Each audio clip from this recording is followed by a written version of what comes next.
We are live. Let me adjust my lighting a little bit. I don't know why I didn't do that before I went live. This is a very dehydrated stream. I drank a lot of caffeine today. There's probably nobody in the stream right now. But as people filter in, I'll just ramble about my day and play the guitar, I guess. I got some good videos that we're going to react to today, but I'm dehydrated. I freaking didn't drink enough water today, drank a lot of caffeine, and took ADD meds in the morning, which will make you extra dehydrated, and ADD meds, aka amphetamines, that they give to people who have a hard time functioning within capitalism, like me. And then I went and wrestled with the guys, and we've been wrestling hard, like we've been going hard, but we went really hard today, comparatively, right? We'll go a lot harder later in the season, but it's still preseason. But one of our toughest guys is like, I want to do some live goes today, so we went a bunch of really, really hard goes, and you know, I can't let these kids show me up now that I'm a coach. Hello. So I ended up, combined with drinking all the caffeine, and not being hydrated going into that, when we were done, I felt like I was gonna wither away into nothing. So I got my body armor. I just drank a full thing of water, and I'm still pounded this. But hopefully I'll feel better after that. Eric the Bread, hey comrade, what's up? What's going on? Appreciate you for always tuning in. Hey, Eddie, those China video comments are just people who are brainwashed by propaganda. I know. I know. I don't know. On TikTok, there's no hope anymore. But that's a good thing also. Like, I wish my comments could be more normal. Like, I much more enjoy coming on Twitch and talking to y'all, or, like, posting to YouTube and having the comments be comrades for the most part. But we got to reach new people with the message, you know, and at first people are probably going to reject our message, especially like China isn't bad, China's an anti-imperialist power. People they're going to reject that at first. You know, so I guess what I'm saying, right, is if all my comments about the, you know, under my videos about the Soviet Union or China or whoever else, Cuba, if they weren't filled with people freaking out and being like, no, you know, it would mean that the videos aren't reaching anyone new, right? It would mean that the videos are just reaching the comrades, which I feel like that account, the Eddie Liger account, is like, I am proud of it, but it's like TikTok, you know, there's only so I'm more proud of, like, stuff I've written or even videos I've done than I am of, like, TikTok videos. But I am proud of the amount of people it's reached, right? The amount of people who told me they weren't communists and then the videos reached them, and now they are. So that's what I see the main purpose of the TikTok being. So I don't mind if people freak out. Ready to chat like the China North-South TikTok? Yes. TikTok is the worst place for civil discourse. It is, but it's also, what up? What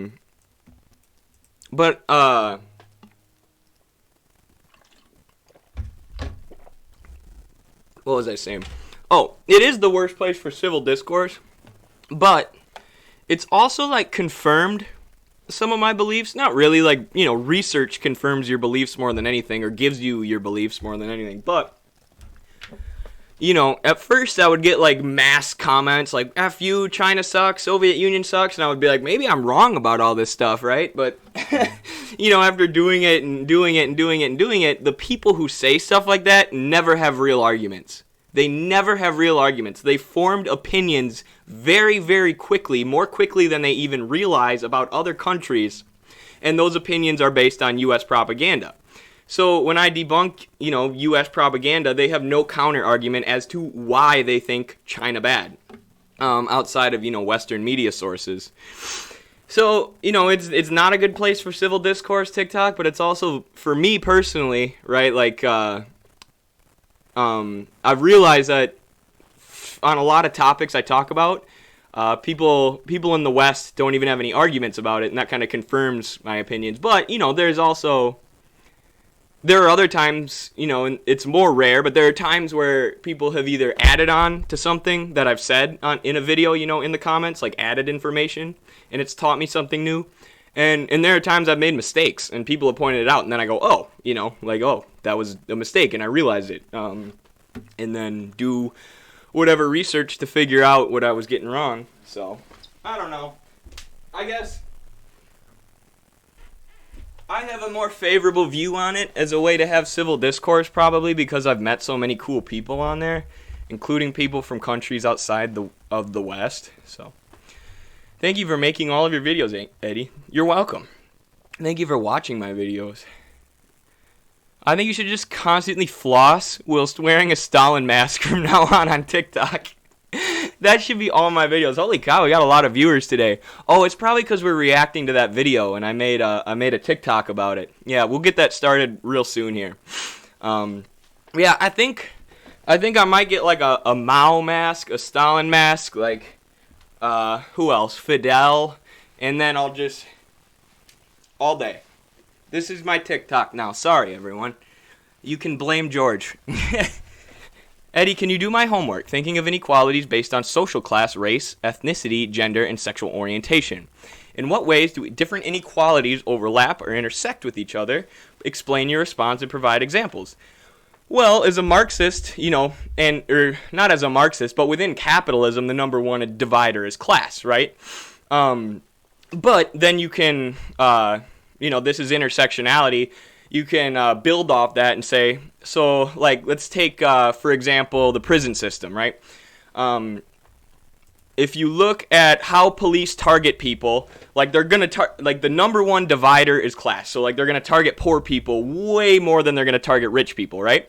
And within that group of poor people who are far more likely to be targeted by the police or violently attacked, people of color, and specifically black people, are, I think, if you look at the recent statistics, I'm almost positive, it's been a while since I did a deep dive into the justice system, but they're going to be even more likely to be targeted by police, right? So you have class, which puts the working class or those living in poverty, decreases their standard of living or their socioeconomic status, and then you have certain things like race, where if there are structures of racism built into the system, you can add that on top of it, right? Not even add that on top of it because it's its own thing, right? But you can combine those two elements, those two factors, to kind of make an analysis of like what's going on with the justice system, with the courts, with our militarized police. But and then the reason the number one divider is class, though, like even more so than the fact that the police target poor people more than rich people, is the fact that the prison industrial complex exists in the way it does, and the U.S. has a higher prison population than any other country on earth, like they do, because of how much money corporations are making off the prison industrial complex. So corporations are making tons of money off the food, off of phone calls, off of prison labor, where they have to work for under $1 an hour, like slavery.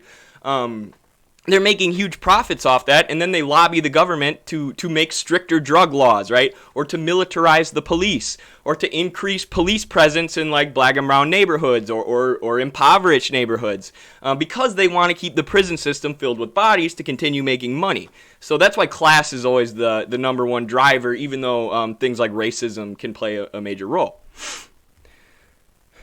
Hello from Metro Detroit, the neo-lib wasteland. Absolutely. Hello to our Detroit comrades.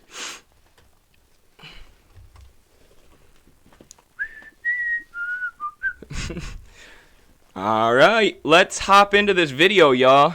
I'm very, very excited to watch this video. I have responses to every single argument this man makes. I was watching this video, and I actually know everybody in this video. So everybody who this person covers, Brad, his name is, Socialist and Communist TikToks. So everyone who this guy reacts to is somebody I know personally. And also, every argument he makes is hilariously dumb. Hilariously dumb. So, without further ado, I think I'll just show you folks what I mean. And let's react to Brad Palumbo for the YouTube channel Rightly, reacting to communist and socialist TikToks. Warning, cringe! You've been warned. Right now with Brad Palumbo. Hey everybody. Should we see who funds Rightly first? Do you think this is like Brad Palumbo put this together himself? It looks like there's some money behind this, right? It looks like there's some production value here. Let's do a little investigative research, a little investigative journalism here on the Google machine before we react to this video. Al Jazeera launched conservative U.S. platform. That's bizarre. It belongs to Al Jazeera? Well, Al Jazeera is Qatari based, and Qatar is like a U.S. Like oil depot in the Middle East. So I don't know. My internet's being crappy. Come on, load, dang it. I'll turn my phone's Wi-Fi off, I guess.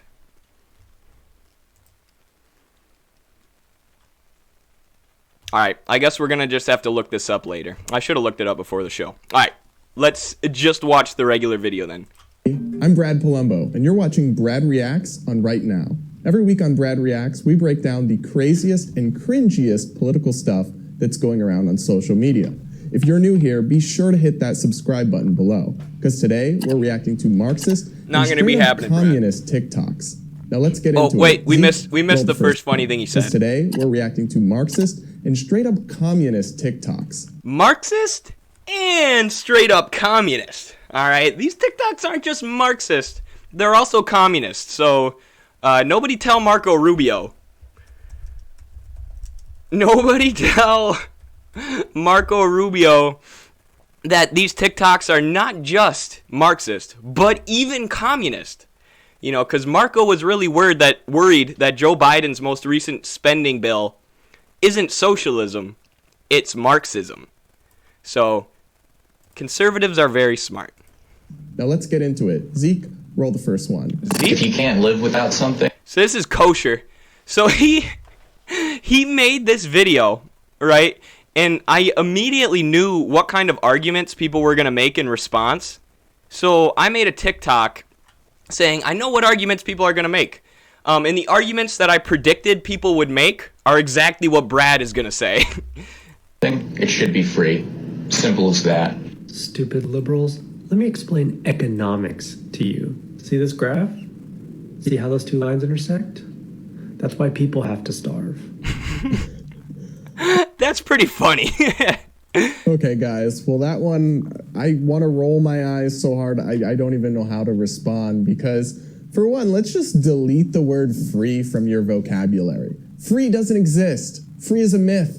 Somebody has to pay for everything. And when they say free this, free that, what they mean is taxpayers pay for it. What they mean is you and me pay for it every time we get a paycheck and taxes.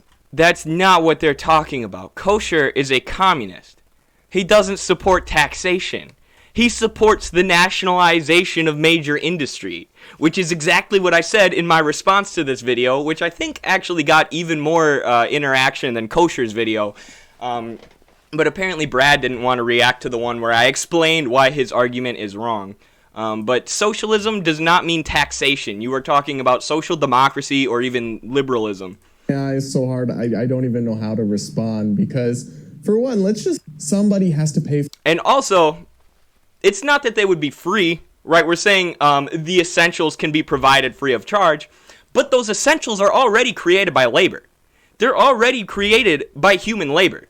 Humans are sanitizing the water that we need to survive, you know, and there's infrastructure that has to be built in order to set up those sanitation facilities so that people can get plumbing. The plumbing needs to be built. All of this is done by workers, right? Same with food production and housing production. All of this is created by workers. Only the vast majority of the market value of these things that are created by workers are going to non-workers, are going to a handful of people who own the means of production.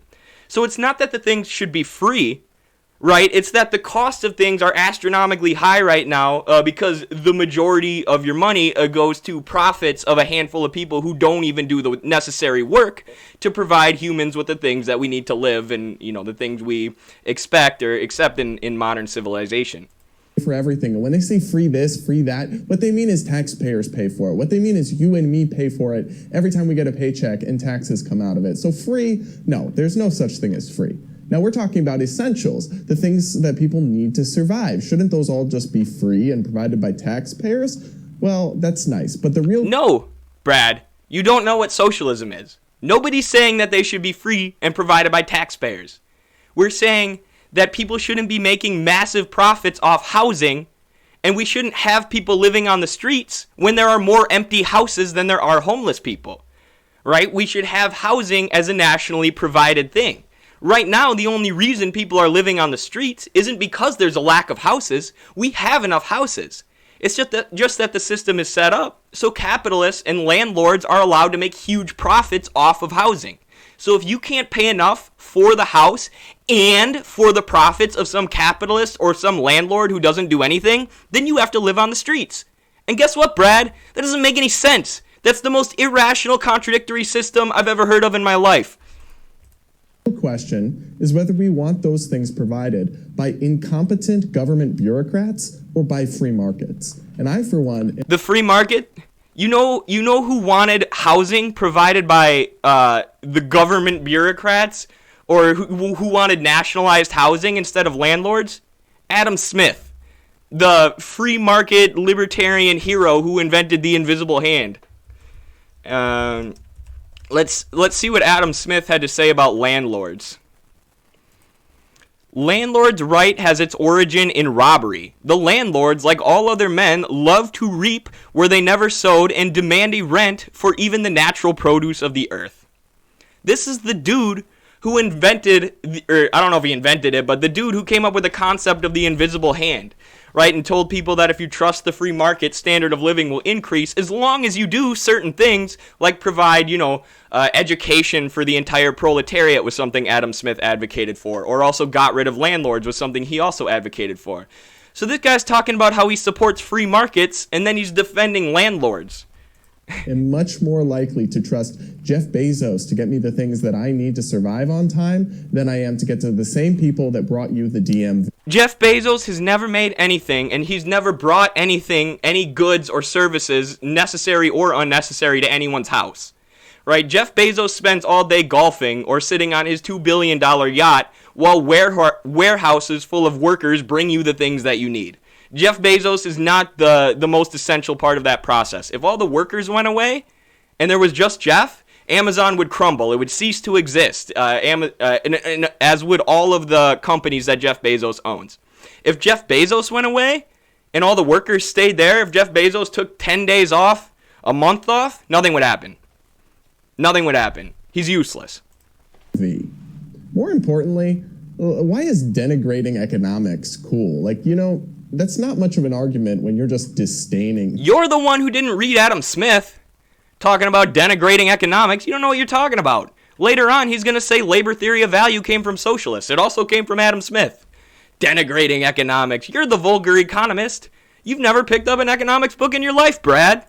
Things like graphs and statistics and facts and logic. Facts and logic! But I guess facts, if you don't actually have to have facts and logic anymore. You just have to say it, right? That's the new conservative or right-wing strategy, right? We don't actually have to understand economics. We don't actually have to have facts and logic. We'll just say economics, facts, and logic over and over again and pretend like we're really smart.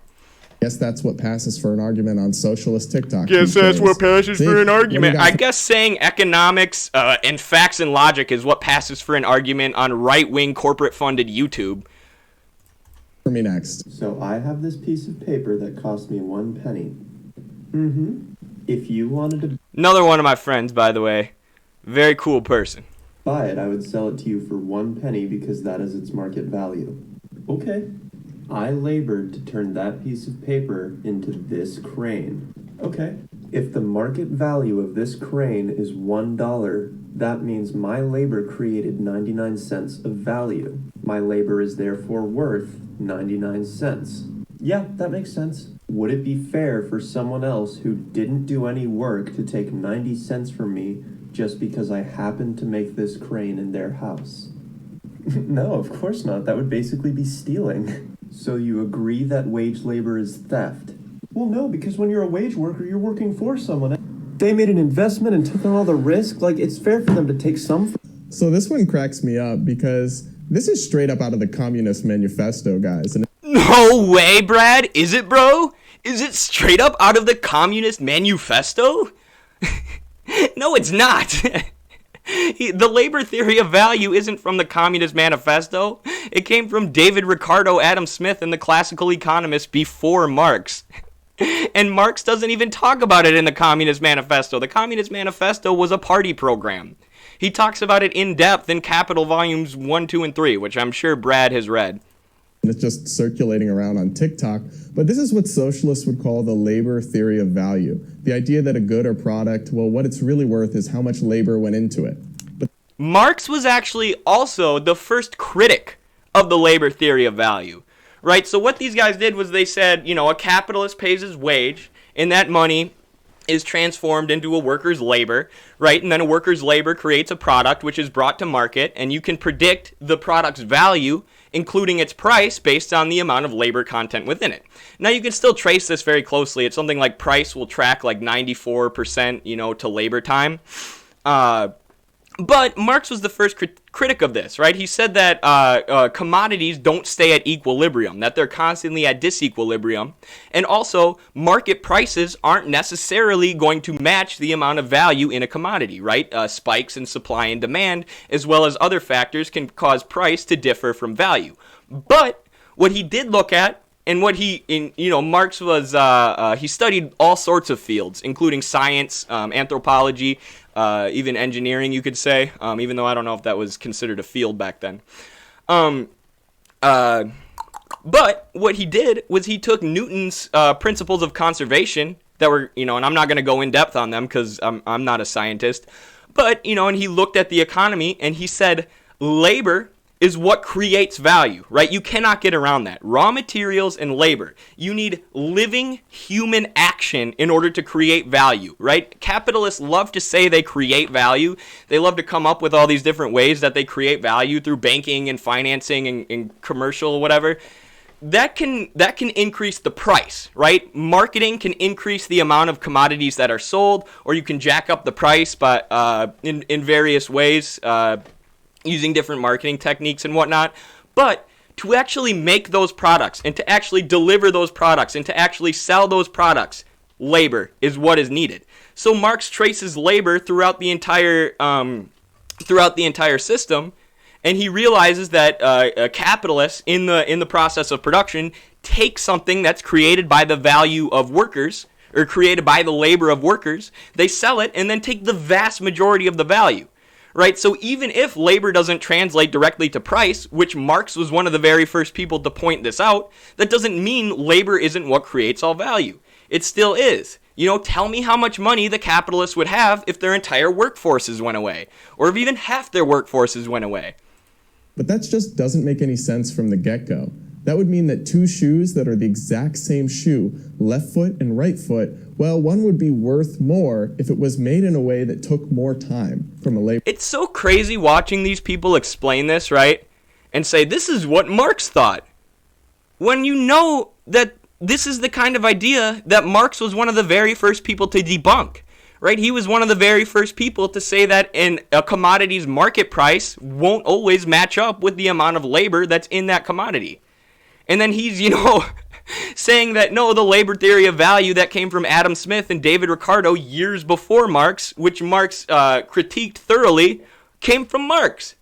You're a liar, Brad. You're a liar or you're ignorant. It's probably just ignorance, right? I'm sure Brad thinks he's correct here. Laborer, or made by a laborer that worked more slowly. It doesn't make any sense. It's also just hilarious because they're pretending as if all that's involved in production is labor. Nobody has to take out mortgages, make investments, pay taxes, manage an operation. It's just the worker shows up, as if all production is as simple as paper origami. Well, that's why capitalism creates the potential for communism. It creates the potential for socialism, right? Because at first, yeah, you need the means of production to be organized and to expand, right? But once you've done that, eventually capitalism and the capitalist relations of production become a fetter on production. So what he's saying right here is, capitalists organize the means of production and they make sure commodities get where they got to go. No, they don't. They just tell workers what to do, right? But in a way that only benefits the capitalist class whose interests are diametrically opposed to the working class, right? So, yeah, it would be difficult to make systems of planning that handle the logistical things. And this is what, socialist experiments have been working on for the last 100 years with varied success. But it's absolutely possible to manage all these logistical things, and I recommend everyone read Paul Cockshot's Towards a New Socialism, where he goes in depth on this problem. And that's exactly it, that as technology advances, right, and as our ability to plan production advances, capitalism creates the possibility for socialism, right? Within capitalism as a totality, the potential for socialism is building and building and building until the proletariat can break through and it's actually created. I don't know, maybe that was a bit of a ramble there, but this idea that capitalists are the only ones who can organize the means of production is ridiculous, right? Before capitalism, it was a much different system of production, but, feudal lords organized the production. And more importantly, they think that it's apparently theft to work for somebody voluntarily at a wage you guys agree to, yet these same people talk about raising taxes, and they don't see that as theft. Voluntarily. Why don't you just die? Why does everyone have to keep working for a capitalist? If you don't like wages, why don't you just die? It's because capitalists own everything we need to survive because they've taken them through plunder and war and genocide, and now they're hoarding them for the past 200 years and allowing millions of people to starve to death and millions of people to live on the streets, even though we have enough food and housing to give them. So no, that's not a choice, Brad. All of us who weren't born into money like you have to work. We have to sell our labor or we'll die. How does that make any sense? Zeke, roll the next one. I don't care what you say,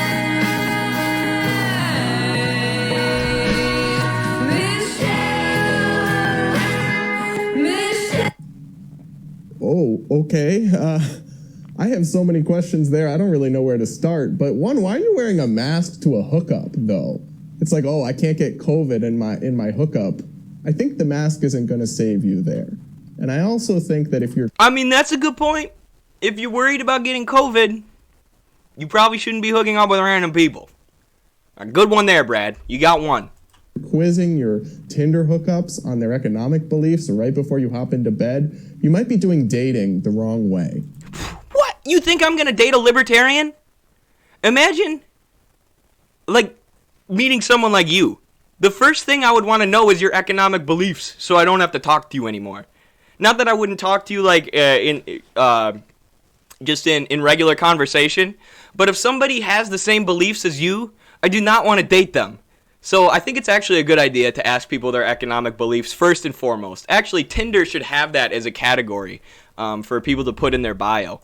But even more importantly, the idea that capitalism is the root of all problems, it just doesn't make any sense. There was a time before capitalism existed. It was invented in the mid-17th century. There was a time capitalism existed. There were previous means of production.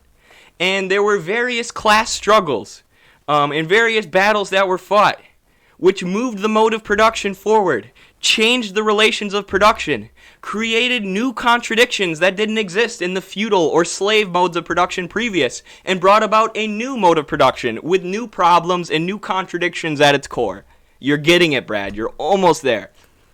Were there no problems before then? Nope, there were. If anything, there were a lot more. They were different. And now the countries today That's that Marxism. don't have capitalism, do they just have no problems? If that was really the root of all our problems. And, another good point, the construction of socialism is overcoming these contradictions, right? is overcoming these various contradictions that pop up and attempting to build communism. So the next system's going to have contradictions within it as well. There would be a lot more going on than this TikTok manages to argue. Zeke, what do we got next? I know this person as well. They post hilarious socialist videos with their dogs, and we've talked in the DMs a little bit.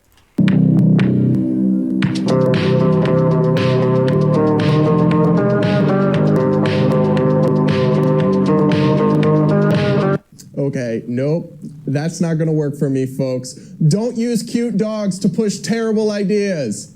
Don't do it. I love dogs, and dogs do not belong in your socialist propaganda. I mean, you can't blame capitalism for the fact that homelessness exists and food is thrown away. I mean, how much of that comes back to actually government regulations that in many places make it illegal? Who owns the government, Brad? Who controls the government? Did you know that 93% of elections are decided by the person who raises the most money? Capitalists control the government, and they lobby it to make laws that protect them. Yes, preventing people from growing food.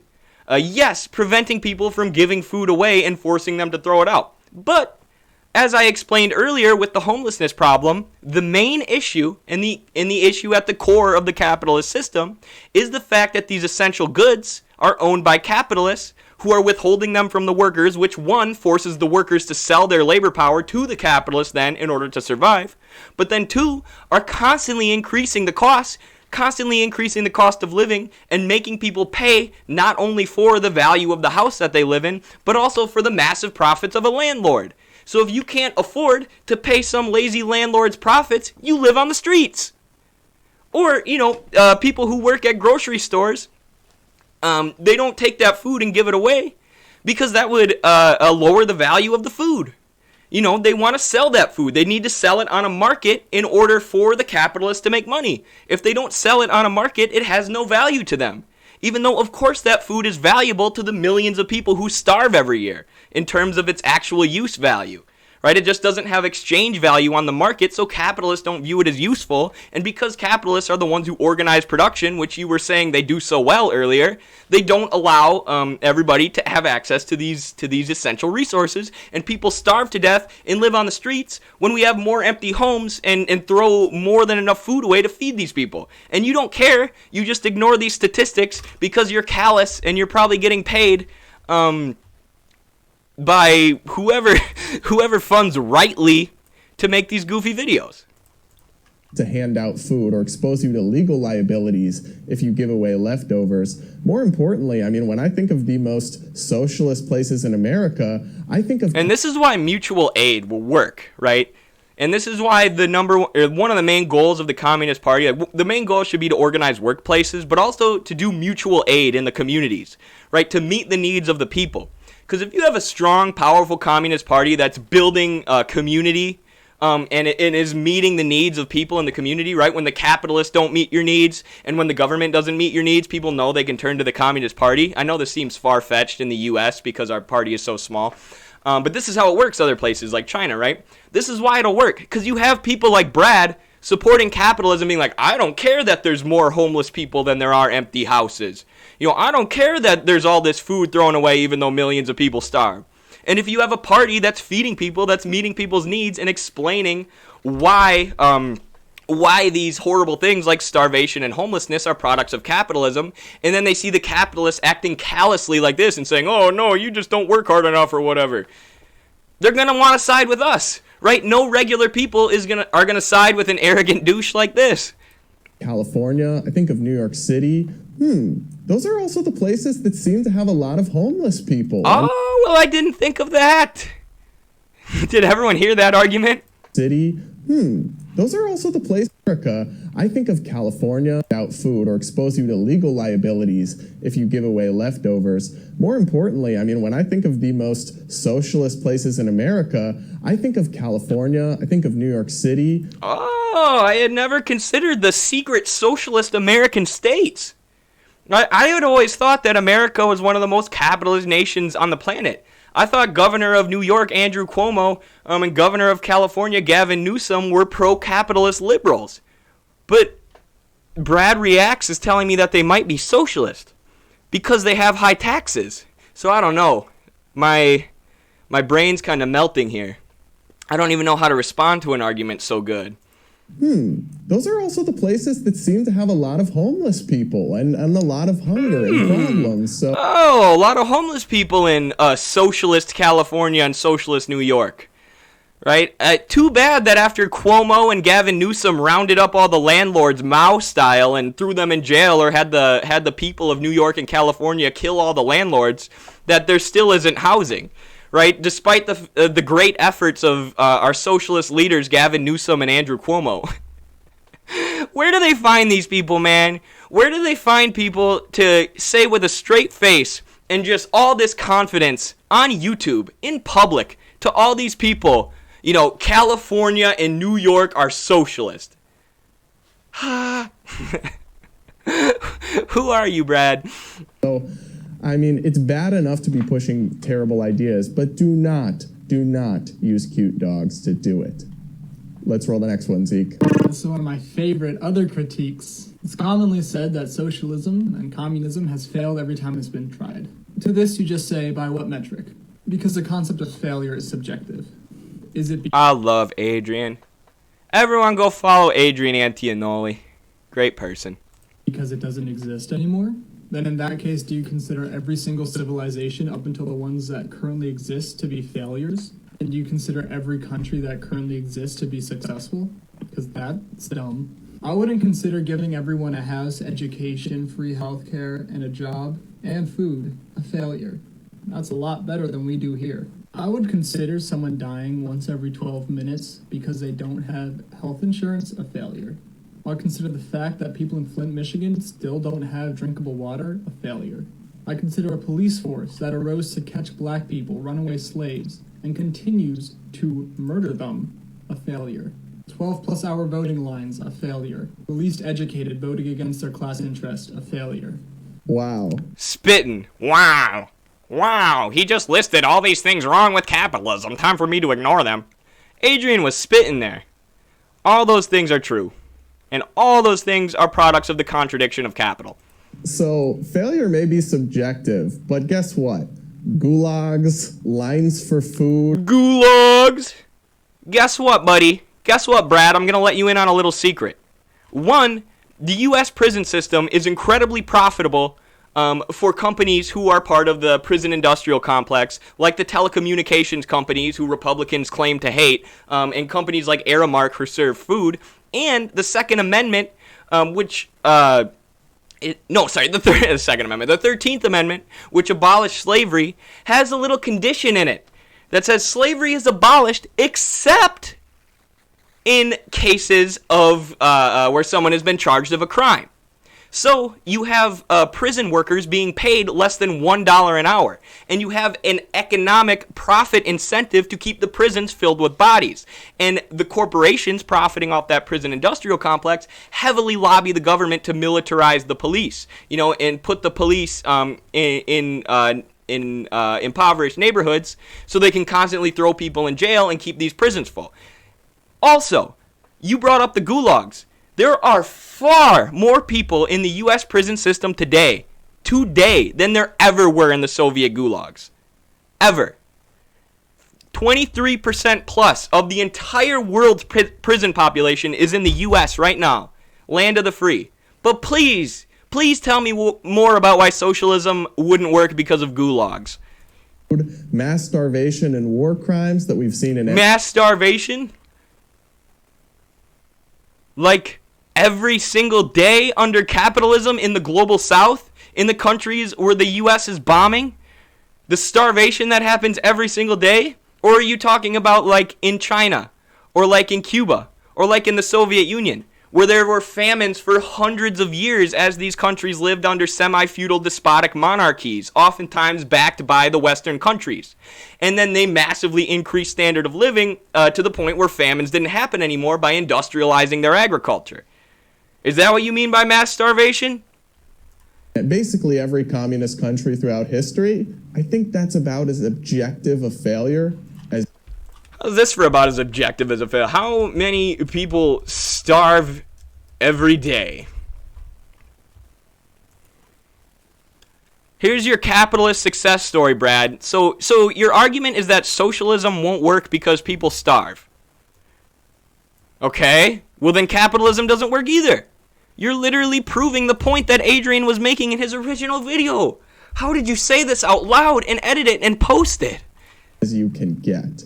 And it's just nuts to me because think of the world today. Is it just nuts to you? Because your whole existence here on this platform is kind of nuts to me. Think of what societies and what countries come closest to being socialist or communist.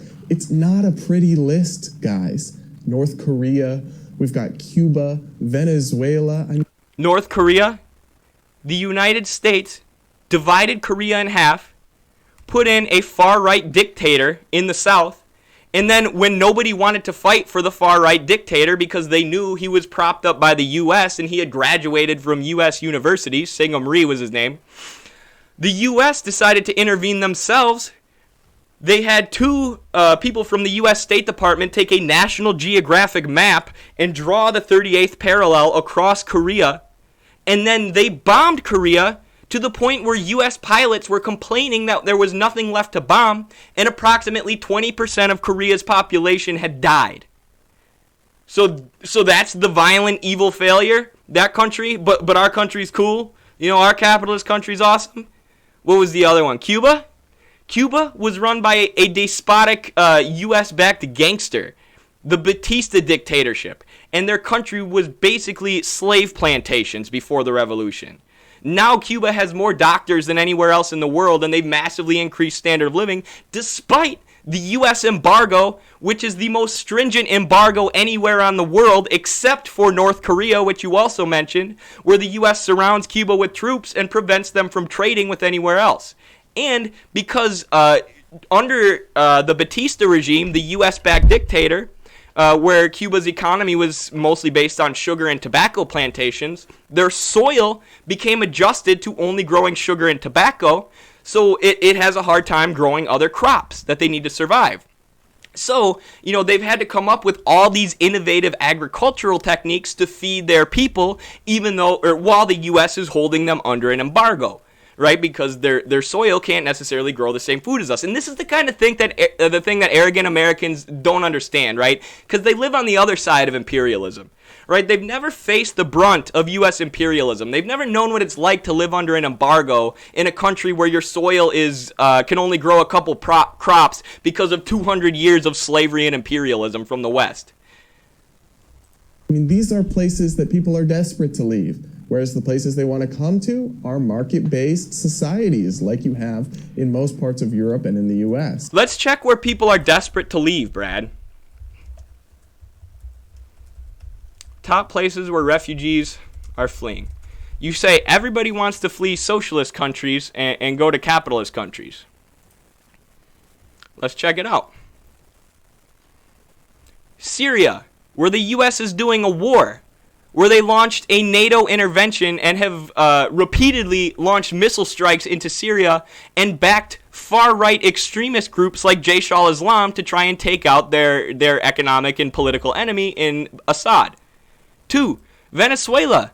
The U.S. currently has 166 economic sanctions on Venezuela. Venezuela's economy is dependent on oil because British Dutch Shell and Rockefeller Standard Oil extracted Venezuela's oil wealth for years at the expense of the development of Venezuela and for the enrichment of Western capitalists. Now the U.S. is holding them under 166 economic sanctions, and their government revenue, according to the UN, the United Nations, is decreased 99%. That's where people are fleeing. Oh, what do we have here? Number 3, Afghanistan. You know who's been in Afghanistan, occupying them for the last 20 years?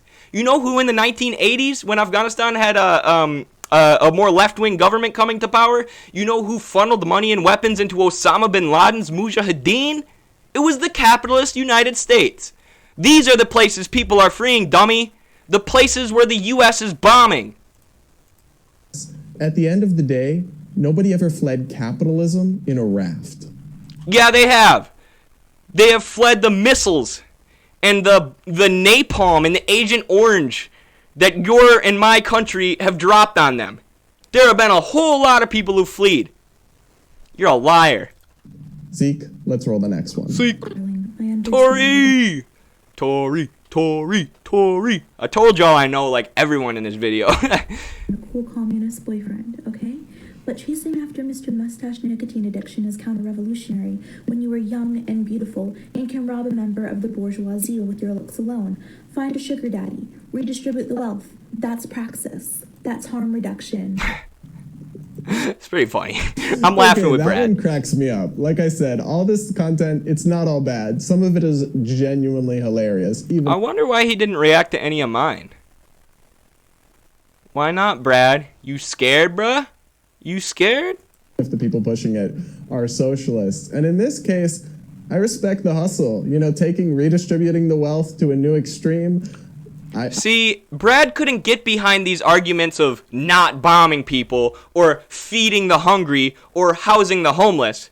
But selling your body so that a sugar daddy pays for everything, that's the kind of thing that Brad can get on board with. That's capitalism, baby. I respect it, but I will say this. A sugar daddy relationship where you are exchanging goods and services for financial compensation, that's a voluntarily free market capitalist transaction. It is, and it's actually a huge problem. I mean, I know he's making a joke, but you know, there's a huge problem with people staying in abusive relationships or relationships where they're unhappy because they're financially dependent on their partner. It's a major problem, and Kristen Godsey's book, Why Women Have Better Sex Under Socialism, would be a great read for Brad. Well, guys, that's about all the cringe communist content. Yeah, that's about all the cringe Brad I can take for today. Adios, bucko. What a guy. What a video. Do y'all see why I was so excited to react to that?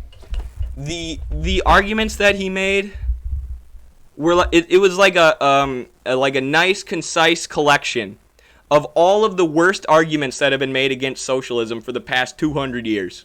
Just all in one place for me. I appreciate that. I actually commented on Brad's video and I said thank you for this. I'm going to destroy you on Twitch.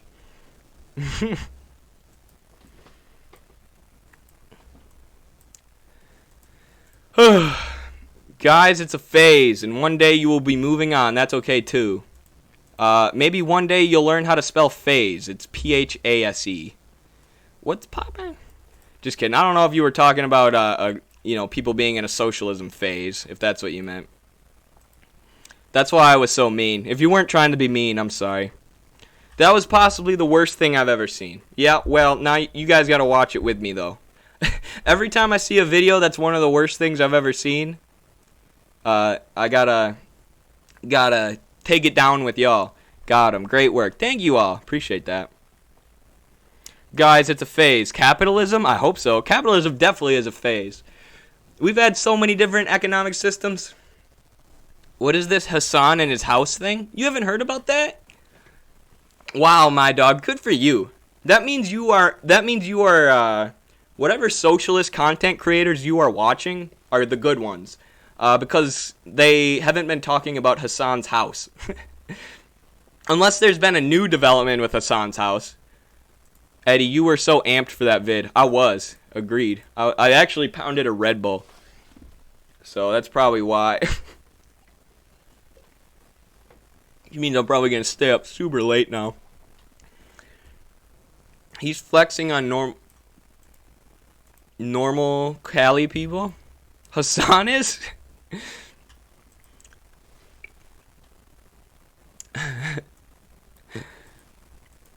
Is that the guy who was beefing with Luna on Twitter the other day? Oh, Infrared? I've actually got that beef was crazy. That got out of control. But I'm planning on getting on Haz's channel soon. He actually, I've hit him up a bunch, but we actually got a hold of him like in our email now where things are more official.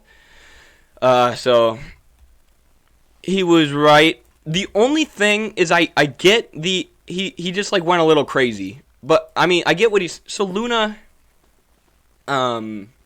Luna's saying, anti-flag, anti-patriotism, and in Vietnam there are a ton of people who are anti-China, right? but they're like pro-U.S., right? Because they want the U.S. to help them because they have tensions with China. So for Luna Oi to be, shitting on the U.S. and shitting on patriotism and shitting on the flag, like, it's good for within Vietnam, right? Because I don't care if people from Vietnam hate the U.S. And this is what Haas was saying on his stream about it. Like, we want them to be pro-China, anti-U.S., right? We don't want Vietnam to be helping imperialism. So for her to be saying that, it makes sense. But then Haas was saying, I'm talking about like the country that I live in, right? If I was in my my family's home country of Lebanon, I would also be saying F the U.S., right? But I live in the U.S., so the number one thing we can do to combat imperialism is to try and make it better, right? But then it comes back to the same question of, well, does being a proletarian patriot help us fight imperialism in the U.S.? And that's the age-old debate that seems to be raging on Twitter for the last month and a half. Have you read this? I have. Yep. I did read that.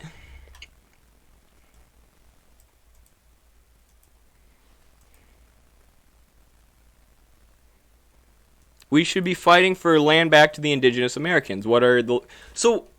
Marxists support autonomy, right? But the only thing, and people have literally, and I haven't even been the one on our Twitter account tweeting anti-land back stuff. It's mostly been Carlos. But here's his critique, and people have called him a freaking, like a far right-winger for saying this, is if you have like a situation like you do now, where you have like reservations, those reservations that we put indigenous people on today, or that indigenous people are on today, largely, are some of the places where poverty is the most rampant, right? Because within capitalism, or within the broader economy, if just putting people on land plots is going to put them in massive poverty, right? They're going to have zero purchasing power within the broader economy. So you can't have, you can't just do land back and kind of just hand a bunch of land away to random people, especially when it's not based on class. You need to have autonomy for specific nations, for specific people, and there's no effort to like scientifically draw up what this even means or concretely draw up what land back means. It's more of a phrase, and what we're concerned about, right, is that there's going to be no industry, there's going to be no jobs, there's going to be no reparations, right, that this is a liberal idea that we're just going to start transferring, just start putting people on, like, land plots, which right now, if you look at most of the reservations, it's like we allow them to have casinos, so that's like the primary economy, and in those areas, alcoholism and poverty are very high. So if you put people on a land plot without any industry, without any jobs, without any ability to interact with the broader economy, which all is based off of industry and, what it is today, that's going to be, massive poverty. And there's this also, I think, this kind of like, this like fetishization of indigenous people where people think like all Native Americans just like want to live off the land. It's like, a lot of them live just like all of us, right? Like they interact with the modern economy. They use money to buy commodities. They live within capitalism, right? So the answer to capitalism isn't just to section off like land plots and divide people by race. The answer to capitalism is to give people jobs, to bring them out of poverty, to meet their needs, to build socialism. And yes, there should absolutely be indigenous autonomy. There should absolutely be reparations, right? But we shouldn't just put people on land plots and divide those land plots by the race and ethnicities of the people living on them. That's like race war.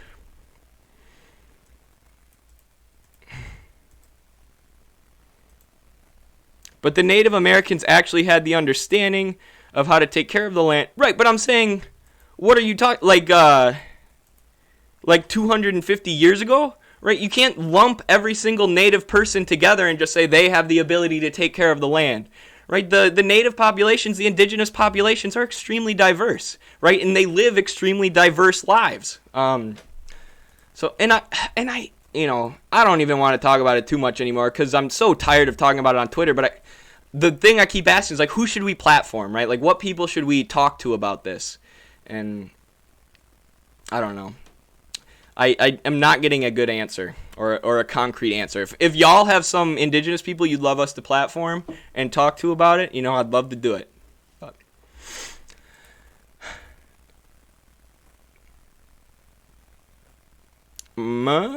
My climate and sustainability professor at West Virginia University is a Marxist, and I absolutely love his class. Using the book Facing the Anthropocene for Ian Angus for an upcoming project. Yeah! That's one of my favorite books. That's so very cool. Facing the Anthropocene lays out just a plan for eco-socialism, basically. Like, here's what's been going on with the ecology, and here's why capitalism is the cause of all the degradation we've seen, including climate change, but additionally, like overfishing, overpollution. I guess that kind of counts as climate change, but, all sorts of different stuff. Pollution of different waterways, species dying off at insanely high rates, decreased diversity in different species of wildlife. But I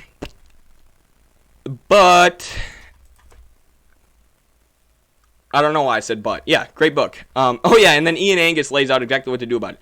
You support Palestine but not Native Americans, LMAO. No, I support Palestine having dictatorship of the proletariat, right? In a place where Jewish people and Palestinians can live, right? Where they build socialism and try and increase the standard of living for Palestinian people and Jewish people living on the land, right? I don't support an ethno-state.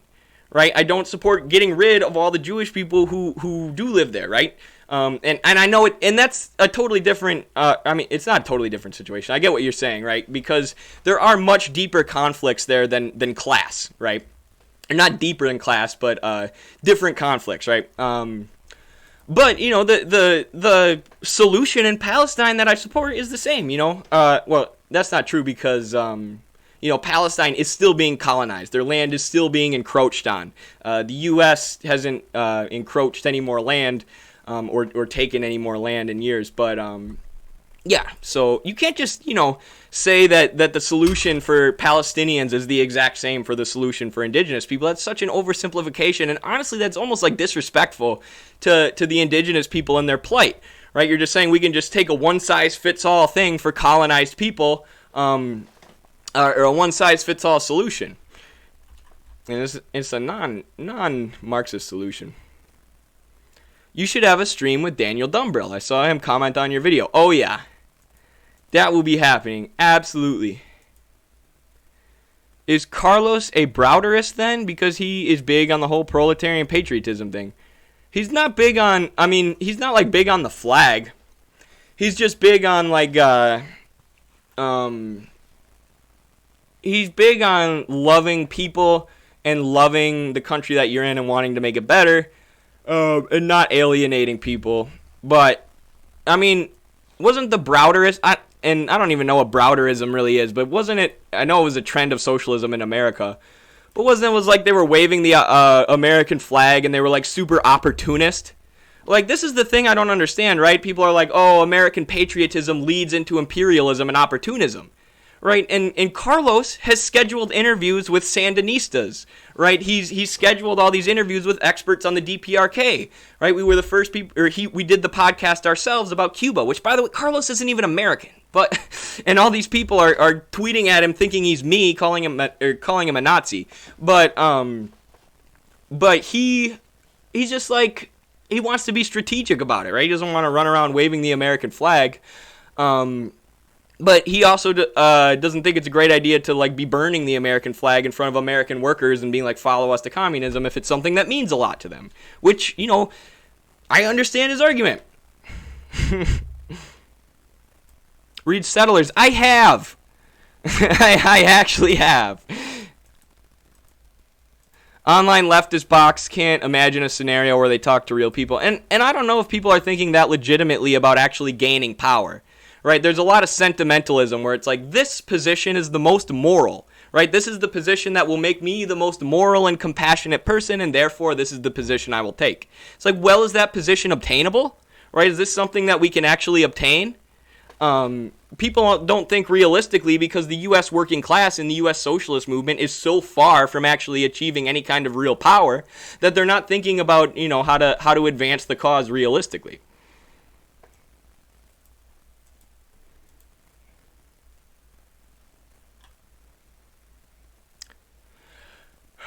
All I'm going to say is MFers need to read Marxism and the National Question. Do you know anything about the book Stalin by Ronald Grigor Sunny? I do not.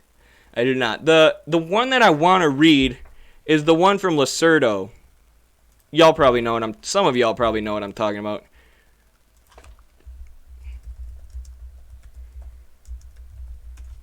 He's an Italian philosopher, one of the GOATs. Traveled all around the world, wrote on China quite a bit too. Dang it. I don't even think there's an English translation. There it is. Stalin, The History and Critique of a Black Legend by Domenico Lacerdo. This is like, I've heard this is like the GOAT Stalin book, and knowing Lacerdo, I'm sure it is. But there's a lot of good books about Stalin. There's even some like books from Western authors and academics now that are revisiting Stalin and looking at Stalin again, especially now that like Stalin is so much more popular than even Lenin in Russia, right? Stalin has like 74% favorability rating in Russia because people see him as the person who made the country strong and the person who defeated the far-right German army, who we're not allowed to say the name of.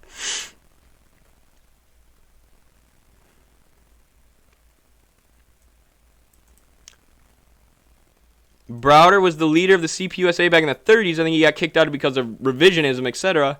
And I think his movement were like the Trotskys of Europe. Right. So the problem with that is less, the symbols that they were using. I feel like that's kind of an idealist critique of Browderism. And the main problem is the revisionism and the opportunism and the supporting of imperialism, which Midwestern Marx has never done.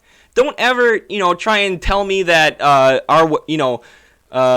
because Carlos and I have said, maybe it's not a good idea to burn the flag in front of a bunch of workers, that all of a sudden we support imperialism. Because we spent the last, year and a half basically making anti-imperialism the thrust of all the content that we're putting out.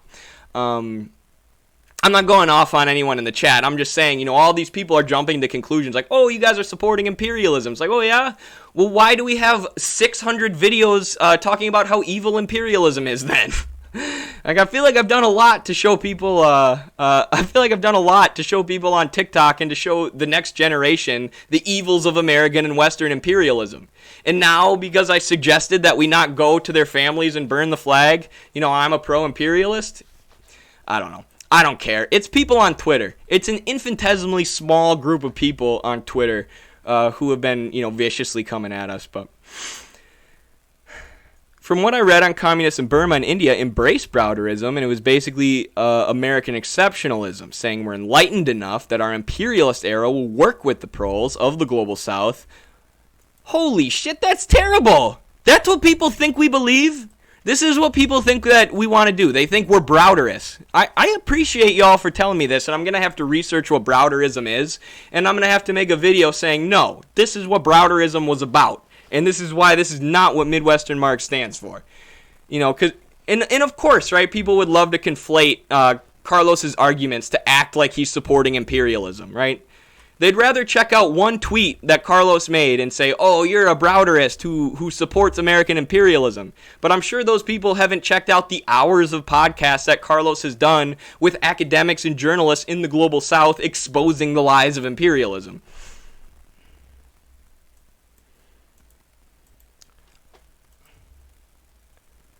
I know that's not true, bro. I stand by you by day one. I know, George. I'm sorry. That's why I said sorry in the middle of that rant. I felt like it kind of seemed like I was yelling at you. I wasn't. I'm sorry. I was just going off. Leftism Twitter set leftism back by 5 years. I don't read it anymore. I don't read it. I really don't. I really don't go on Twitter anymore. We can look. I'll look up my screen time right now. That's how confident I am about this. I do love Carlos, man. I do too. Let's look at my screen time on Twitter. Maybe it's more than I thought. I'm going to be embarrassed if it's more than I thought. Oh, do I not have it set to tell me specific apps?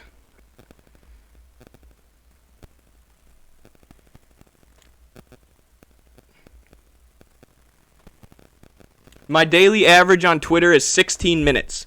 And that 33 minutes total this week. And that is me going on Twitter to upload my TikToks. I do not read that shit. It is a waste of time. I'm sorry, it is. And it's one of those things that just send you constant dopamine, right? So it's addicting. And then it makes it harder to do things that are actually productive, like reading. or listening to like long and detailed podcasts because you just want to get that instant dopamine rush of scrolling through Twitter, you know. Deng and Khrushchev were nothing alike, lol. Absolutely true. They actually, I think they probably would have hated each other. I don't know if they ever said any. I know, they probably did. When was the Sino-Soviet split? Yeah, I mean, how can you say that Khrushchev and Deng were the same when you have the Sino-Soviet split around that time? But, getting banned from Twitter is the best thing that ever happened to me. Nice. What wrestling takedowns do you use the most, and what weight class are you? I use a front headlock, and I do a head in the hole, it's called. That's my number one move. And then my second most common move is probably like, I don't know, I do a lot of stuff. I ride legs on top. 165 was my weight class, by the way. Yeah, I wrestled 174 as a freshman, but then I went down. Eddie, when are you going to start running for president? Soon. I'm going to run for president of my local union soon after I join one. Eddie, when you... Oh, yes. I love the Marx Brothers, too. Dang it. I just messed up my chat. I scrolled through.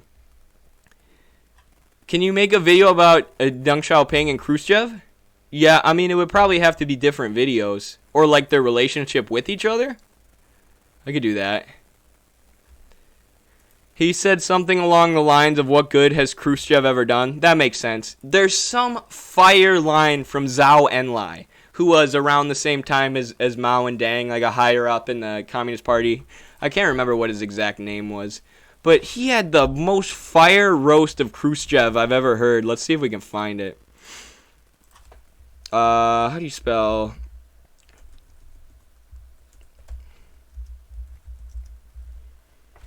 Zhou Enlai on Khrushchev. It's the first thing that comes up. Listen to this. Nikita Khrushchev.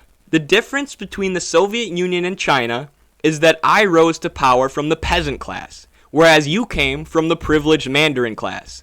Zhao. True. But there is this similarity. Each of us is a traitor to his class. So Khrushchev said, I'm the real working class, you're the bourgeoisie. And Zhao said, I guess we're both traitors to our class. Get wrecked, Khrushchev. That's one of my favorite lines in history, I think. I'm not a Khrushchev fan, if anyone wants to know. What's your biggest critique of Stalin? Well, didn't he... I've also heard this isn't true now, though. But didn't he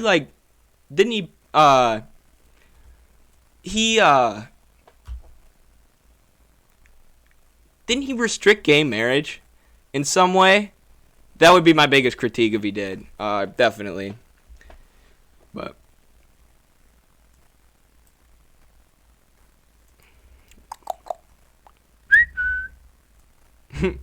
go to a union meeting and give them your takes on the flag in the back, please. Literally. A lot of people should do that. Eddie, what are your thoughts on the Jackson Hinkle guy? Okay, that's something good to talk about. So I saw Jackson did the recent podcast with Vijay Prashad, which is really cool. I was actually stunned. I'm like, holy crap, Jackson Hinkle got Vijay Prashad on his show? Why don't I reach out to Vijay Prashad? But there were some videos that surfaced of Jackson in a chat room just saying kind of ridiculous stuff, like, I do everything for clout, I'm the man, everyone here is stupid. And I don't know who he was talking to. It might have been a bunch of like libs or even conservatives, I don't know. But I can find him and critique him. He said, I do everything for the clout, right? And I love Jackson, but he's young. He's 21 years old, and I don't think you should say things like that. And I think that's him showing his immaturity, and I think he should remain critical of himself, right? And be like, because you shouldn't do everything for the clout, right? You should do everything for Marxism, Leninism, right? For class consciousness, for the proletariat. So he should have said, everything I do is to build the clout of Marxism. Could have said that, right? Not my own clout. So I don't know. I mean, that's just like one thing that Jackson said that I didn't like. But other than that, he does a great job. Here before you blow up and become Hassan 2.0. I don't think I stream as much as Hassan. He streams like 7 hours a day. I could not keep up with that dude. That's crazy to me that he streams that long. That is so crazy. I think my record's maybe 3.5 hours.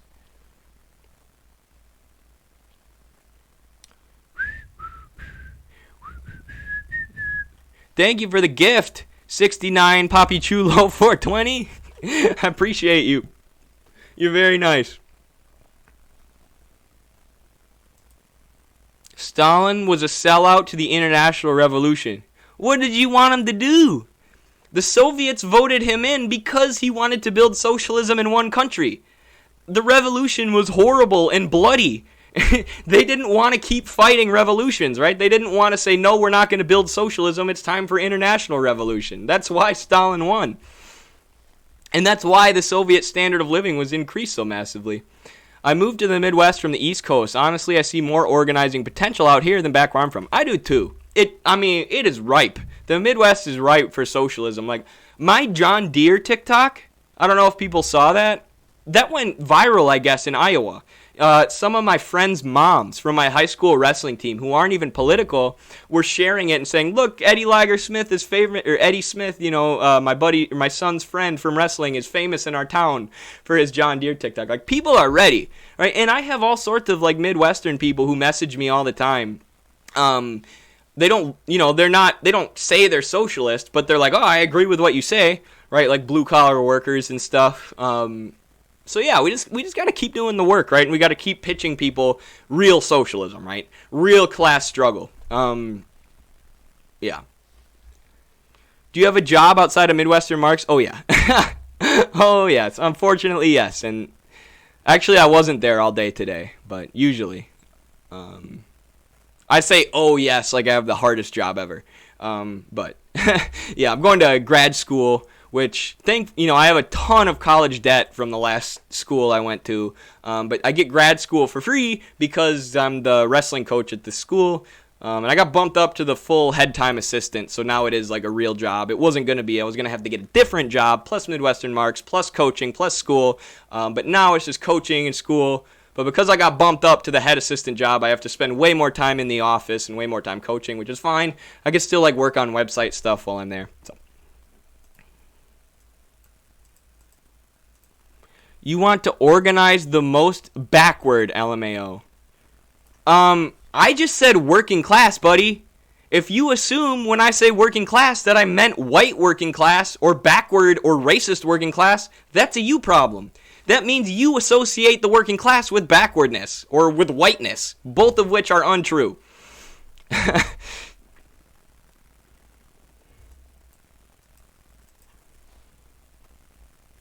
Based. Gorilla. Should I rip my shirt? This is like one of my favorite shirts.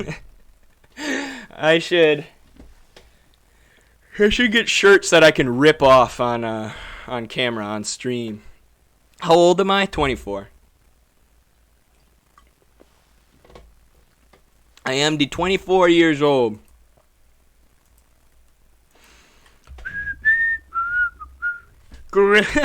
People posting Gorilla and Eddie. That's awesome. Oh, so let me ask something about Twitch. So if people can post Haas's Gorilla in the chat, does that mean that you guys are subscribed to Haas? Or if you can post Haas and me, that means you're subscribed to both? That's so dope. That is so cool. That's awesome. I love it. I'm sorry, who said that about the working class? Some guy.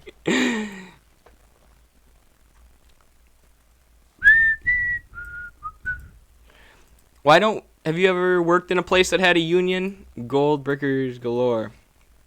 I don't know what that slang term means, but no, unfortunately. I've only worked in one unionized job, and it was like the Bernie campaign. Like that, we had a union, and it was nice. Yeah, the union looked out for us, even against the campaign higher up. So, but this is, I don't know. It's not like a real union, right? It's not like a union in a real important industry, but it is still a real union. But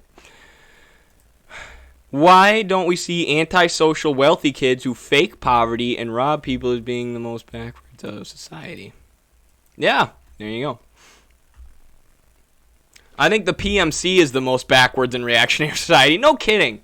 Right? The PMC are the class of people who tell you that Joe Biden is good, and Joe Biden is going to solve all your problems, and you're a piece of shit if you don't vote for Joe Biden, right? Because he's so much better, and you're immoral, and you're not compassionate. You're not a good person like me if you don't vote for Joe and the libs.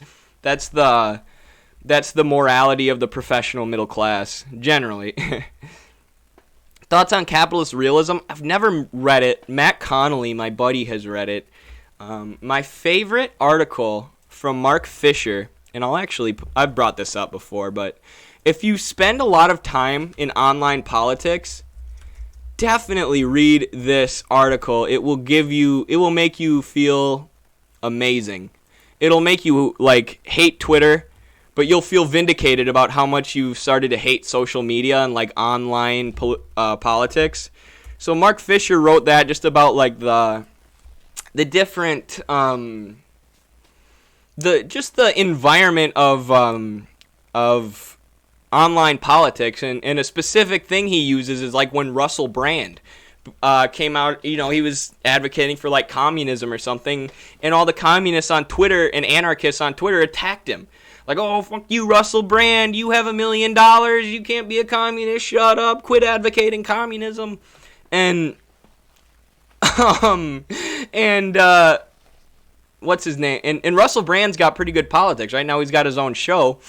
And Mark Fisher was like, why are we doing this, right? Do we actually want communism to win? Or is, the communist left just a bunch of, extremely negative pessimists who spend all day on Twitter, right? Because we should say, oh, look, Russell Brand is making communism mainstream, right? He's making it sexy. He's making it cool, right? And all these people on Twitter are saying, fuck you, quit making communism cool. Only I am the real communist. Why? You don't actually care about communism then. You don't actually care about building or constructing communism, which I think is, the main, which I think is a huge problem. Communism is when Joe Biden. Yeah, another huge problem. Marxism, Leninism, Maoism, Bidenism. Yeah. I'll legit write an article about my old college for your site. Oh, please do. Yeah, email it to midwesternmarks@gmail.com. My old college was a PMC training ground and was founded by the World Bank. Wow. This is public knowledge. I'm sure it is, yeah. I mean, you can find the book Dark Money traces the amount that libertarian think tanks donate into the most prestigious American universities, and it's insane. It is insane how much the Koch brothers have set up, not only funneled their own money into American universities to make them more right-wing, but have set up this whole apparatus of think tanks who can donate to charity, right, and get tax write-offs for donating to universities in order to make them more right-wing. Sorry, I'm still reading this comment. I made the choice to move far away and work towards getting a blue-collar job. Very, very cool. And yes, working within the PMC will make you want to do that. The PMC is legit evil and dangerous even to their own class. Please write that article. I would love to read that. Radlibs also demand everyone grovel over any real or perceived sin, but utterly refuse to accept that they are the ones who should ask others for forgiveness. They think any harm they cause for their own careers is justified. It's like that TikTok. The one where the girl was on my way to my job as an investment banker after all day on anti-capitalist TikTok. That's like a lot of the PMCs in the socialist movement. As long as I'm a socialist, it's all right to get a job as an investment banker. No, no, it is not. That means you're not a socialist. Eddie, people are saying that China's privatization helped decrease poverty. Is that true? Yeah. I mean, I would check out my video about the construction of modern China. But what they did was they allowed for these special economic zones. So the debate within China since the formation of the party was how much market exchange do we allow, right? Do we allow any foreign investment, or do we do mostly planning? So for the years under Mao, they were mostly closed off. It was mostly economic planning, and the surplus value created in agriculture because they were a semi-feudal society, semi-peasant society, who had more agriculture and very little industry. So the surplus product from agriculture was invested in industry, right? And they had the backyard furnaces, training people up to make steel, and developing these industrial skills and this industrial proletariat, to try and create a modern economy. So that basis was laid under Mao, and it's considered the fastest increase in standard of living throughout all of human history. After that, Deng Xiaoping, allowed for a lot bit more market reform and private investment within special economic zones. So imagine this, right? You have an entire country that you have a global financial system like the IMF and the World Bank, and all the countries outside of China are constantly trading and functioning with the rules of capitalism, right? By the rules of capitalism. And there's mass amounts of wealth that has been accumulated in the imperialist countries. So what China said was, if we allow specific zones of investment, right, specific zones of commercial investment, and have the state control those zones to stop the mechanisms and the movement of capitalism from getting out of control, right, stop capitalism from growing and doing all the horrible things that it does elsewhere, that we recognize thanks to the analysis of Marx, we can control these things and continue to build socialism even with private investment. And I mean, it's like the policy... Like Lenin's NEP, New Economic Policy, allowed for more market exchange and more private investment than the policy that Stalin went through with, right? And the idea that all of a sudden China was socialist until Deng Xiaoping took power and allowed for some private investment, and then all of a sudden they weren't socialist anymore, that's ridiculous, right? Because there had been people within the party saying that they should do that for 20 years. So they had this basis laid by Mao, and then they allowed for this private investment, which allowed, these giant multinationals with all this wealth and resources to bring those resources to China, because they wanted to make money off of China's markets, right? And they wanted to access China's labor force. So China has consistently done that, and in 1972, when China opened up, the U.S. made friends with them, right? The U.S. thought they were going to move towards being a liberal capitalist country, and Richard Nixon went and visited the country for the first time. So that's 1978, I think, where Nixon went and visited them for the first time, something like that. 20 years later, in the early 2000s, there was a CIA document that said China is still formulating, right? The U.S. empire does not yet know what to make of China. We don't know if they're capitalist. We don't know if they're socialist. 20 years later, 2021, the U.S. is cooking up a new Cold War with China. The U.S. is creating a trilateral military agreement between Australia and the U.K. directly to threaten China. The U.S. is creating these propaganda campaigns about China, accusing them of being the worst human rights abusers in the world. Clearly, the U.S. recognized that China is a socialist country, China is an anti-imperialist country, and that's why we've seen the empire targeting them, right? So they did allow for more private investment so they could have access to all the global wealth and global financing that had been accumulated under capitalism and imperialism for 200 years or whatever. But that doesn't mean they weren't socialists, right? That doesn't mean they're not still trying to construct socialism. That doesn't mean they're monitoring those markets to make sure they don't get out of control. That doesn't mean they don't have like publicly owned grocery stores and publicly owned steel companies. And that doesn't mean they don't threaten to nationalize the biggest companies in China. And there are members of the Communist Party on boards of their biggest companies making sure the decisions that are made by the largest companies in China are targeted at the people. And of course, one of the things that comes along with private investment, allowing more markets, is corruption, right? One of the things they had to worry about is their party becoming corrupted by capital, by the influence of money. But, Americans act like China didn't know this, right? They knew opening up was going to lead to an increase in petty bourgeois culture and cultural values. And it was also going to create the possibility for capitalists and oligarchs and corporations to corrupt the party leadership. Or government leadership. Party and government are different. And it happened on certain levels, but in 2013 there was a massive anti-corruption campaign, right? She went through this massive anti-corruption campaign to root corruption out of the party and ensure that they are continuing with building this path to socialism. So there's this constant adjustment and constant debate, right? No, China's not perfect. Absolutely not. No country is perfect. Every country has contradictions. There is all this private investment in China. They're still dealing with many of the same problems that capitalist countries are, but they've raised millions of people out of poverty. They've created an anti-imperialist, almost global superpower to challenge the dominance and hegemony of the United States. And they're building their own unique path to socialism. They are a socialist country building their own path to communism. So, love from Wisconsin. Have a good night. Thank you. And thank you for posting me and the gorilla. That's my new favorite thing to see ever. Me right next to Haz's little gorilla thing. What are the means of production in a mostly feudal economy? So the means of production are just tools, right? They become capital within capitalism, right? So in a feudal economy, the means of production are tools, plows, animals that are used for work, stuff like that. Just regular tools, anything that's used in production. That is the quantitative, physical, material name for it, or what it is, description of it.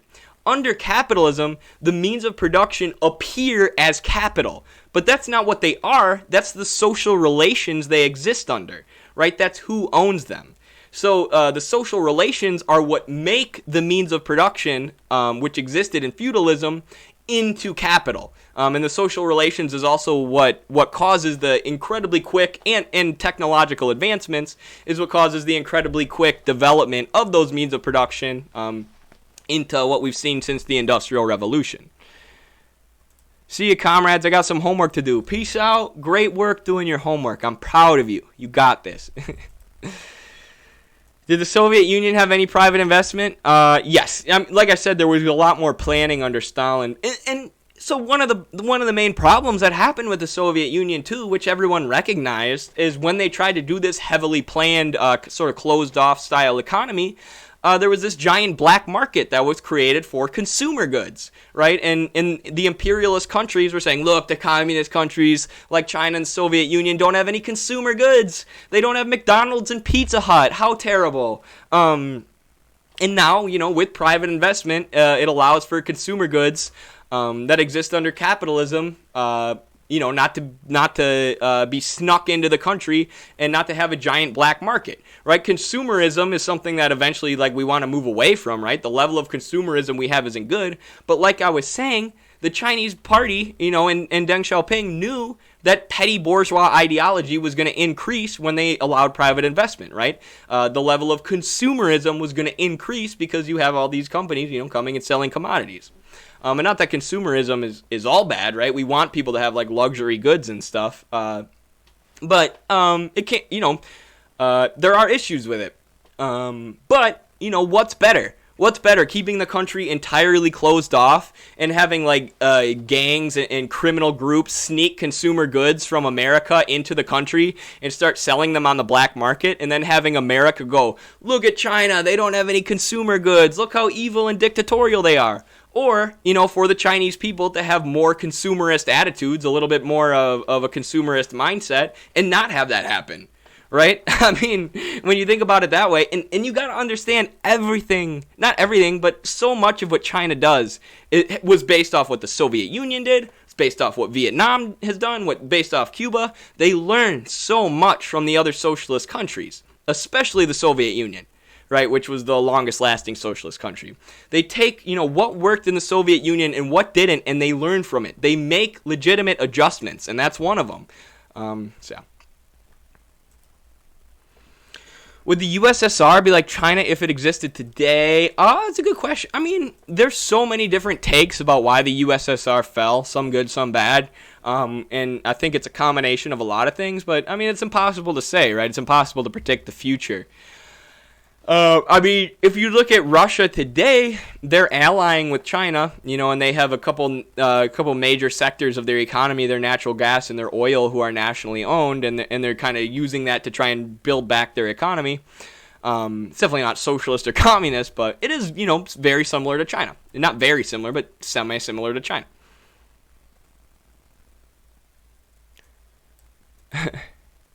Can a mod take care of this avenging guy? What? Young Sandwich, why aren't you a mod? You're always in here. You can be a mod. Here, let me make you one. There you go. There you go, King. Thoughts on infrared Haas? Well, if you spend a lot of time in this chat, you're gonna hear a lot. You're gonna see a lot of me and Haas, like the thing right above you, the chat right above yours. I like Haas. Yes, they miss it because crony capitalism in a police state is worse than... Oh, this is the person we need to get rid of.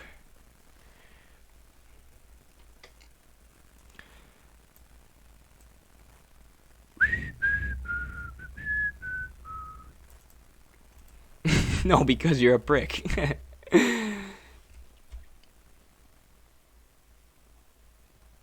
Can you not tolerate dissenting voices? I can tolerate arguments, but the stuff you're saying doesn't make any sense.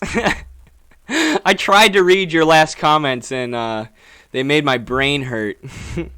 Thanks again, Eddie. Great stream tonight. You have to attend a meeting to see about supporting ICE's picketers if that strike happens. For sure. For sure. Thank you for hanging out also. I really appreciate you. Thank you, a bike gata. Thoughts on Japan and its economy? Capitalist. A lot of problems because of it. Japan. Yeah, Japan was one of like the major imperial countries who were fighting over the division of the colonies in World War I. And yeah, most of their issues stem from the contradictions of capitalism. Dissent requires coherence. It does. And it requires making actual concrete arguments. Otherwise, I'm not into it.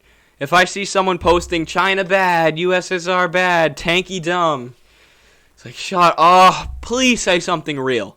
Please say something real and interesting for once in your lives. I'm begging you people who call me a tanky. But I don't know that much about Japan's economy today. The only thing I've written about Japan was in my COVID write-up. Because in Japan, when you get like the flu, or when you get a cold, or when you get any kind of contagious disease, you put like a mask on. It's just like a cultural thing. So that was that's why I wanted to focus on them during COVID, because that's when everyone was saying like the masks are gonna kill us, like all the Republican conspiracy theories. So I was like, nope. You know, they've been doing this in Japan for years. You know, it's just a way to stop spit from coming out of your mouth. Authoritarian gang. Yeah, baby. Banning incoherent, contrarian reactionaries is good, actually. Yeah, I didn't ban everyone forever on TikTok. Forever. Because they'll boost you in the algorithm, right? People leave these hate comments, and then TikTok goes, oh, people are interacting with this video. Better show it to more people. But, like, they don't provide, like I said, they don't provide anything interesting. They don't provide any concrete arguments. They don't provide any concrete critiques. It says, tanky, China bad. It's like, these people should be banned. And my block list on TikTok has been growing. Growing. Send him to the Twitch gulag. Yep. Gotta go. Come back after you've learned a thing or two from the hard labor. Eric the Bread. Are you a mod? You should be a mod too. George, are you a mod? I feel like you are. How many mods can I make? I'm just making everyone a mod who's here like all the time. Cause some of you guys aren't. Some of the people I thought were moderators were not. So that's probably why we got some goofballs in the chat today. Sorry. Thoughts on Norway? Social democracy. They help the U.S. with imperialism. They have all of their social programs have been fought and gained by workers through organized class struggle, which is the thing people don't realize, right? And this is why I get salty when people praise FDR, Franklin Delano Roosevelt, right? He gets so much praise because he implemented all these social programs in the U.S., right? He was basically the U.S. president who was sort of a social democrat or a Keynesian. And people give FDR all the credit for that, but it's like there were 1 million members in the Communist Party at that time in the U.S., right? The 1940s, after the war, people didn't want to lose all the economic gains that they had made making weapons for the war and stuff. So the late 1940s had more wildcat strikes than any other time in U.S. history, which largely continued into the 1950s. So these were social programs were fought for by workers on the ground, right? It was grassroots organizing that forced FDR's hand. That said, hey, we're going to overthrow the government and go towards communism or socialism unless you give some concessions to the working class. And they forced it out of him, right? So the workers should get the credit for that, and that's, so typical of bourgeois society, of capitalist society, where they're like, no, the politicians get the credit, everything stems from the politicians or from the elite. It's like, not really, the elite really don't do that much at all, except maintain their own power and launch bombs overseas, and send working class people to fight and die for them overseas.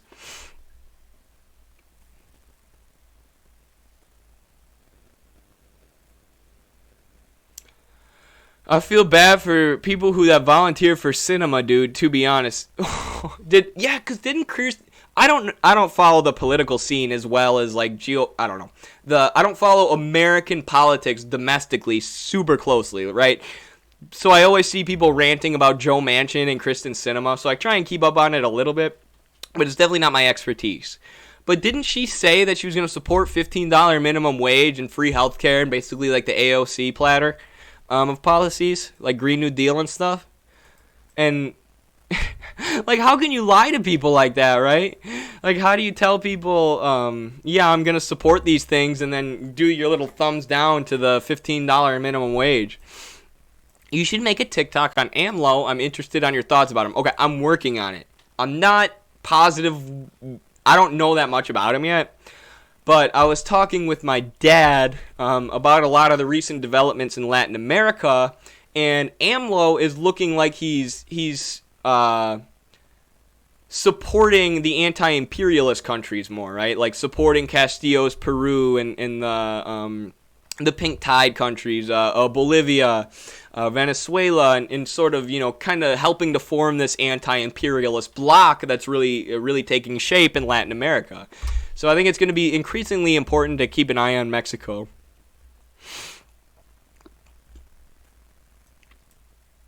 Thoughts on James Connolly and the Irish citizens? My favorite quote by James Connolly is, "The battle to control politics is a reflection of the battle to control industry. If you can control the working class, you can then control the political sphere." And so many people think about it the other way around. Right, like I'm saying, people focus on politics. They think the solution is Kristen Sinema. Or they think that FDR gave us all these social programs. No, the solution is class struggle, and class struggle is what has gotten increased standard of living for workers and gains for workers.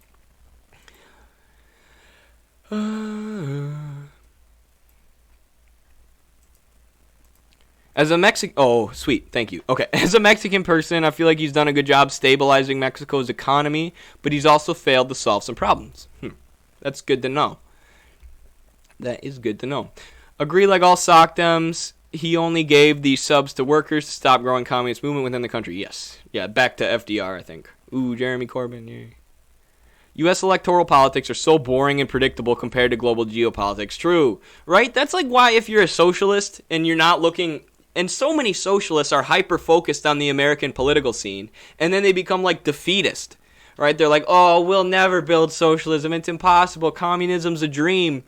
It's like there are so many countries who are getting, who are building socialism right now, who are having left-wing revivals all through Latin America, in Africa as well, in the West Asia, and then China is growing as the second. Currently, the second largest economy, about to be the largest economy if they aren't already, as a socialist country.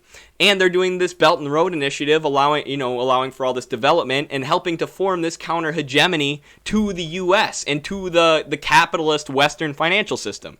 So how can you look at geopolitics and be like, socialism's stupid, socialism is a dream, I hope we can achieve it one day, but probably not. Like, no, socialism's the future. Like, socialism's gonna happen. We just gotta get off our ass in the U.S. and make it happen here too. Did you see the CELAC conference? I did. Socialism stinky. I did, but I didn't look into it. I didn't see what it was about. Someone tagged me in a video about it, but I didn't see it. Can you talk about the $10 a day myth in China and private investment that's not private at all? I don't know about the $10 a day myth, but I can look into that for you. Isn't that where they say that China has reduced relative poverty, but not poverty like by like U.S. standards? I think is what that is. Which is like, there's a reason they measure relative poverty, right? Basically, it's because you can't just compare like a country like China to country on the other side of the world with a completely different history and structure. So I don't know how they calculate relative poverty though, but I can look into that because that is a myth you hear a lot. So personally, I love to look at U.S. politics sometimes. Yeah, I mean that makes sense as someone not in the U.S. for sure. Mostly just to laugh, and the most insane right-wingers I've ever seen. And our leader is Boris Johnson, for fuck's sake. Yeah. Right, it is like a clown show. It is an absolute clown show. I've heard people say that too, and, that's why it can be fun. But then, if you take U.S. politics too seriously, like if you don't look at it like a clown show, like you said, like almost for entertainment, and like if you expect good things to come out of the U.S. political system, you're going to go crazy. Or you're going to be Kyle Kalinske. In the U.S., we advance class struggle by quote tweeting each other on Twitter and moral posturing. Yes, that is the way to do it. Don't organize workplaces. Don't organize American workers. They're all evil and racist. Let's just bitch on Twitter and then hope that all the countries in the global south and that China will do all of the hard work and destroy the U.S. empire for us. That's what it is. That's what people on Twitter are advocating for. Or like third world, Maoist third worldists. That's what they're advocating for. Let's just sit on our ass in the U.S. and wait for the global south to end imperialism. Also, and the people who talk about the entire U.S. being destroyed, right? Not just the imperialist government being destroyed and being replaced with a worker state, which can increase standard of living for the population of the United States. The people who are saying that currently live in the industrialized United States, in the wealthiest country in the history of the world. Like, you want this whole country to be destroyed and just fall into nothing? Like, your life is going to be terrible. You're going to go from this life of relative privilege compared to, so many other places in the world where the U.S. is targeting for imperialism. And you're going to be living in poverty as our country entirely collapses and falls into something much worse than the Great Depression. It's like, no, we should seize our government and create a worker state that can increase people's standard of living, that can bring people jobs, that can create this green new energy sector and phase our population away from fossil fuels so we don't have this devastation and the destruction of all the communities. I volunteered for Bernie. I would definitely volunteer for something I truly believed in. Nice. Join the Communist Party. I worked for Bernie and volunteered for him. Poor old secular talk. Will he ever grow up out of his sock them phase? Did you see he's turned up into a super weird pro-Biden person, especially on Twitter now? No way. Come on, Kyle. No way. He'll never grow up out of his sock them days, to answer your question. No way. Is he... I know he was supporting Biden because of... What was he supporting? He was supporting Biden's withdrawal from Afghanistan. It's like... He was like, oh, Biden's based. Biden's so badass for, leaving Afghanistan. It's like, this is just him redirecting resources to China, right? Redirecting the empire's resources to China. And the withdrawal from Afghanistan was botched. It's not like Biden's withdrawal was really good and he did everything he could to save people's lives. So, while it is good that we left Afghanistan, like, it's not like Biden is based. It's just the empire changing its tactics. But that's the kind of thing you miss when you're hyper-focused on politics, right? When you don't understand the economics of imperialism.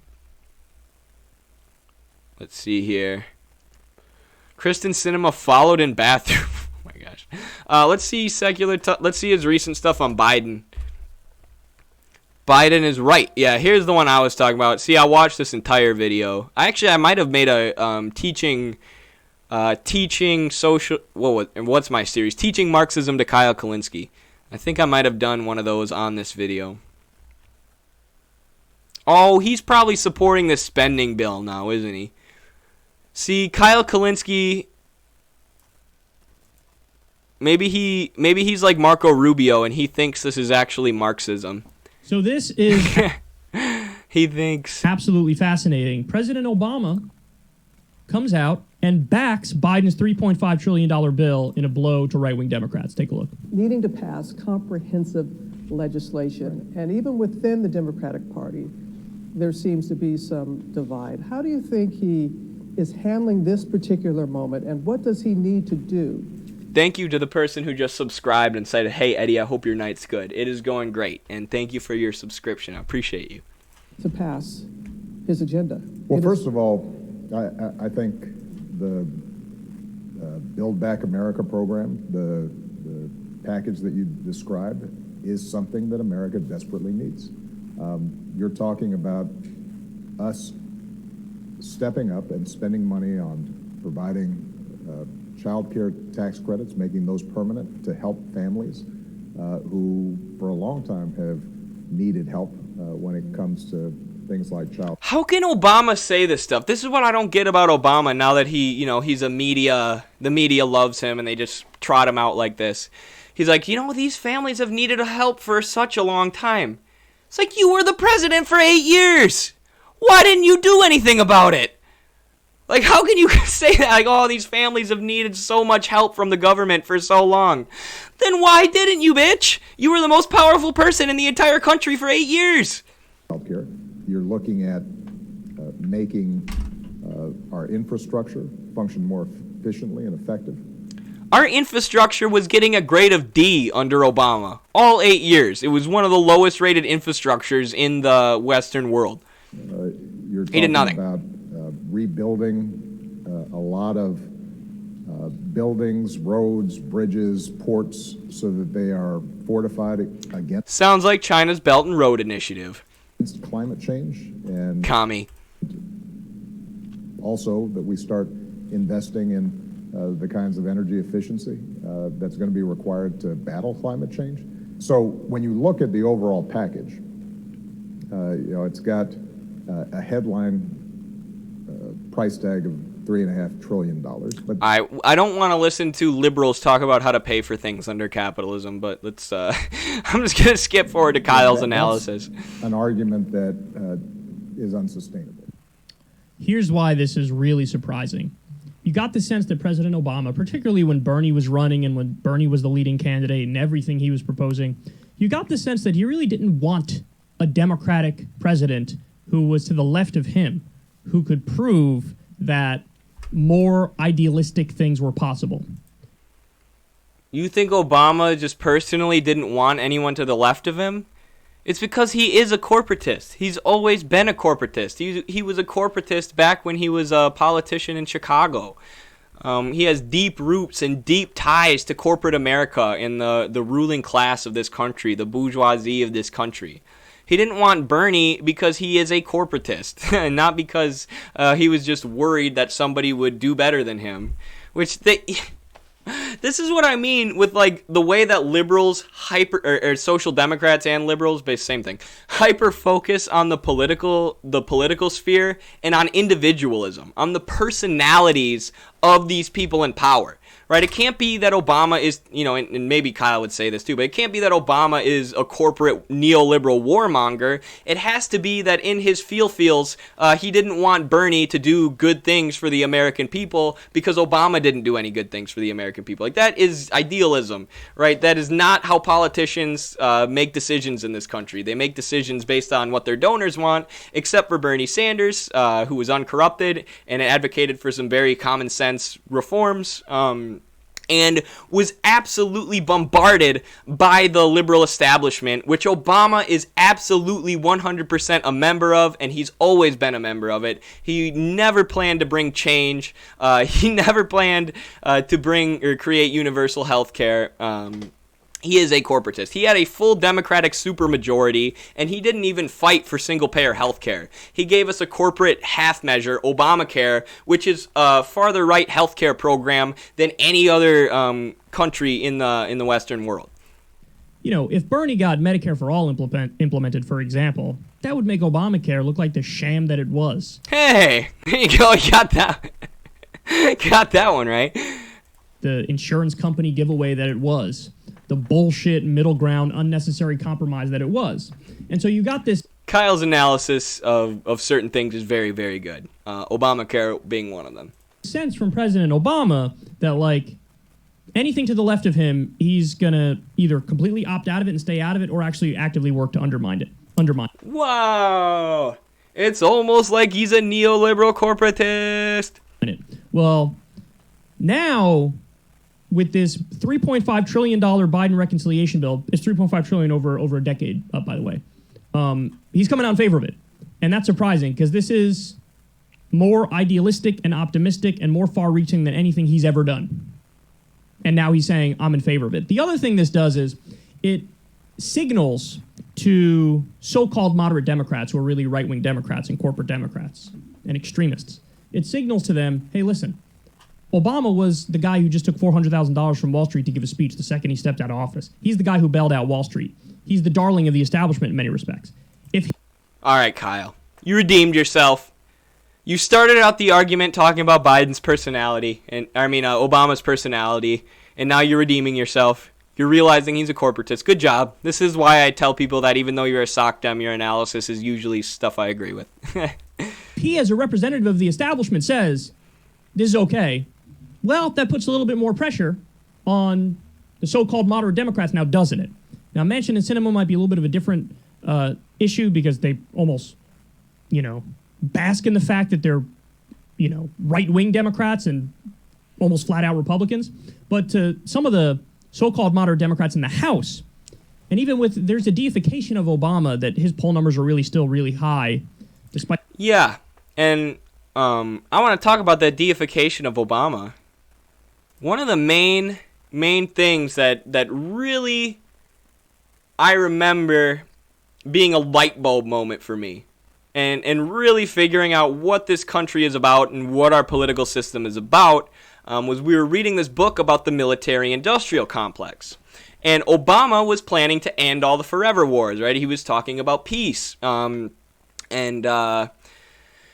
voted to increase the military budget and launch some like drone strikes that killed civilians within like 2 or 3 days of becoming president. And we were discussing this in class, and the question was, why did Obama drone strike these people even though he promised to be a peaceful president on the campaign trail? And my answer was, I raised my hand, this was in class, and I said, it was because Obama had good intentions when he got into office, but then, after being in that terrible political system for 8 years, he had to give up some of his idealism and go back on some of his principles. And my professor said, no, look closer at the book. Obama said he was going to bring peace, and then he was killing civilians with drones 2 days into being president. And I was like, oh. So being proved wrong in front of the whole class about Obama and basically being exposed as being a lib in front of the whole class was a huge light bulb moment. I went, oh, Obama never wanted to bring us peace. He was always a puppet of Wall Street and the American empire and the weapons contractors. And that's why he drone striked so many people. And that showed me what our political system is all about. Any word on Haas collab in the future? Yeah, we just emailed with Haas back and forth a little bit, the Midwestern Marx email, so we're getting something set up for sure. Yeah, I could actually try and hop on a stream right now. I was getting ready to end this stream too. We're approaching 2 hours, which I think is a pretty good time, really good time for me. I usually don't go that long. Go that long. I'll keep answering questions for a little bit, and then I might go try and hop in Haas's stream before I go to bed. Have you heard of the child prostitution in post-Soviet Russia? I've watched the interviews with children. It was generally sickening. Absolutely, genuinely sickening. Absolutely, yes. And Marx covered this in depth. The way that prostitution shot through the roof as soon as capitalism became a thing, right? As soon as capitalism created pauperism and this sort of situation where the mass of society needs to find a capitalist to sell their labor to in order to survive, you have massive increases in prostitution even versus feudalism, because you now have all these people who are trying to get what they need to survive, and if they can do that by selling sex, then they'll do that. And you have the very exact same thing in the former Soviet states or the former Soviet Union, where after the collapse, you have a massive increase in sex trade and prostitution, including the most horrendous thing you could imagine, child prostitution. So that is what capitalism brings. That is where everywhere capitalism goes, it brings people who are forced to sell their bodies for sex in order to survive under this system. That's why he bargained single payer away too. Absolutely, Eric DeBrad. That would be cool, to be honest. Yeah, it would be cool. You gonna upload the VOD on YouTube? Yeah. I just make highlights and then I edit them a little bit and then I put them on YouTube. I can upload the whole thing too if people want. I don't know. I don't know what people want. What's your major? I majored in politics and now I'm getting a master's in healthcare administration because I can get it for free. So, yeah.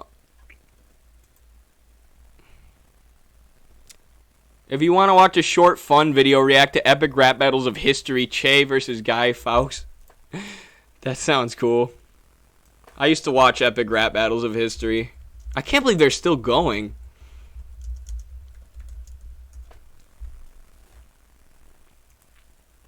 Who? I don't even know who Guy Fawkes is. Dad, everybody, I'm doing good in Kajaki, Afghanistan. The boys are taking care. Who is this? I'm really exposing my lack of knowledge of European history here. I always talk about this. I don't know who this is.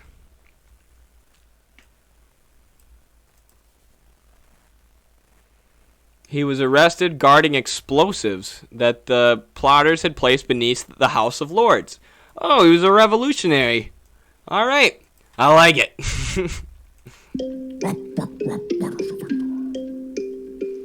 Oh, yeah, George is helping me out in the chat here. Are we doing book club this Sunday? Yes. Guy Fawkes tried to blow up Parliament in the 1500s. Nice. I can tell you more about him, Eddie, if you want. Yeah, definitely at Sunday at book club. You can give me a whole rundown. Sounds awesome. Give out of the terror, fresh kangaroo era. Ill rhyme slayer from the 60s era. Revolting, heavy metal rebel blood spiller. Me and my gorillas are a squad of killers. Known worldwide for my steely-eyed look. You're famous cause of Alan Moore's third best book. And all the children say we will be like Jay. Asthmatic, but I'll take your breath away. You tried to rebel against James the First. Here's a tip. True, he was asthmatic, like terribly asthmatic. Which is crazy because he fought in a guerrilla war while chain-smoking Cuban cigars. I imagine that's not great for your lungs if you have asthma. For your next plot, try to rehearse. I got my face on a magnet on your roommate's fridge. Your head. You have your face on my clock, Che. Right there. My girlfriend got me that for my birthday.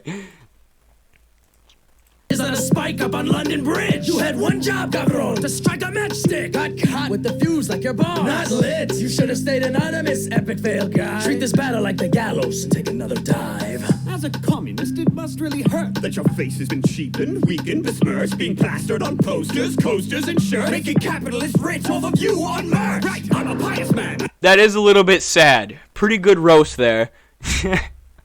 It is a little bit sad that you've seen Che in his face so heavily commodified. But that clock that I have of Che, that was sitting at the store.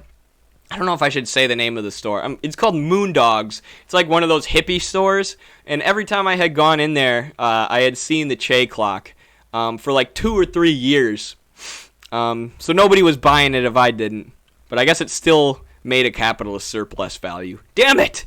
Why is it so hard to live in capitalism and be ethical? and a fight for the Lord. I would cut you, but I don't want your sweat on my sword. I was tortured until I could hardly sign my name, and listening to you felt pretty much the same. Oh, face it, Ernesto, you're Castro, but less so. He's Cuba commander, you're more of the Destro.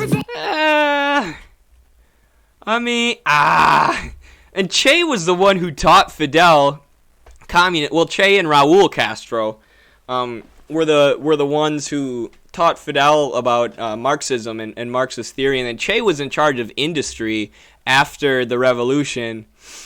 Even while Fidel was running the country, and Che didn't really like that position, right? He did a very good job. He worked very, very, very hard at it because that was the kind of person he was. But he didn't love being in charge of Cuba's industry, whereas Fidel was very, very, very good at running the country, right? Maybe one of the greatest communist leaders ever at combating imperialism, not allowing the U.S. to assassinate him, and developing his country, as well as bringing the people together, right? Which is probably the most important part.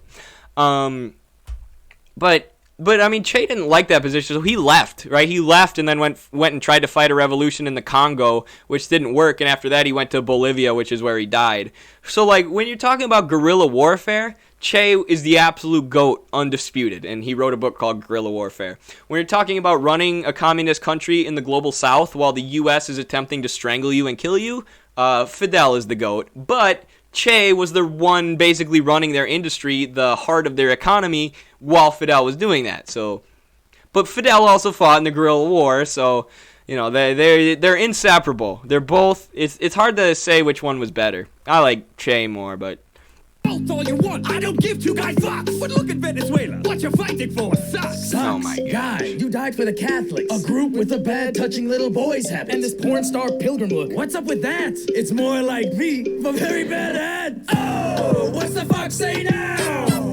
When they cut your chunk out, I'm the hardest Marxist ever graced a banknote. You're an error-prone terrorist, penny for the scapegoat. Don't try to boast about your banknotes with Guido. You muddled your economy like mint in a mojito. This very battle disproves your communist initiative. These rhyme skills are not evenly distributed. I'm Catholic, I've got mass. Communism isn't equal distribution. I knew, there can't be any videos about communism that don't annoy me a little bit. I thought this one might do it, but then they said, why don't you move to Venezuela? And then they go, oh, the resources aren't evenly distributed. The reason all of Marx's Capital Volume 1, and I'm really, really disappointed in you not knowing this, Peter, from Epic Rap Battles of History. Just kidding, but the whole reason the whole 1,000 pages of Volume 1 is focused on production, where value is produced. Distribution is separate, and Marx starts going into that with Volume 2, but distribution, stems from production, and the two are closely interrelated. And nowhere does Marx say that communism equals equal distribution of resources. Peter, I think that's his name. I haven't watched Epic Rap Battles of History since, middle school. When I'm rapping, you're an up-chain. That's bare pig's Latin. After what just happened, you should retire. Is it the 5th of November? 'Cause I'm on fire! Che won. Che won because Guy Fawkes made those lame lines. Oh, that's cringe. It was. That was pretty cringe. Alright, y'all. I'm going to head out. It's been over 2 hours. Much love. Thank you for hanging out. I'm going to go try and hop on Haz's stream, maybe. Don't take my word for it. I might forget. I got to go to the bathroom and do some stuff, and then I might do that. But, yeah. Haas is streaming right now. Jackson Hinkle's streaming right now. So y'all have plenty of other people to check out besides me. Great Marxist-Leninist anti-imperialists. That's what we're trying to do. Build up that real Marxist-Leninist theoretical anti-imperialist content and media. So, yeah. That's what we're trying to do. Have a good one, y'all. Thank you so much for hanging out. Appreciate the people like George who were here the whole time. See you Sunday. Join our Patreon if you want to be in our book club Sunday.